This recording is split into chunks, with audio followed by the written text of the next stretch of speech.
অনূর্ধ্ব-20 sub চ্যাম্পিয়নশিপে আজ Bharat Pakistan match হয়েছে, যে ম্যাচটাতে পাকিস্তানকে ৩-০ গোলের বড় ব্যবধানে হারিয়েছে ভারত।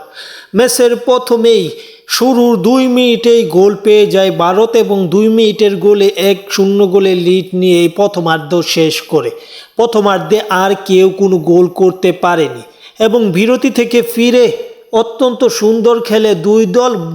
পাকিস্তানও চেষ্টা করে কিন্তু পাকিস্তান পারেনি। বিপরীতে ৬৩ মিনিটে পাকিস্তান ২ গোল কনসিড করে এবং ভারত ২-০ গোলের লিড নিয়ে এক প্রকার জয়ের কাছাকাছি চলে গেছে বলা যায় বা দ্বার প্রান্তে। পরবর্তীতে পাকিস্তান আরও অনেকবার চেষ্টা করলেও তারা সফল হতে পারেনি।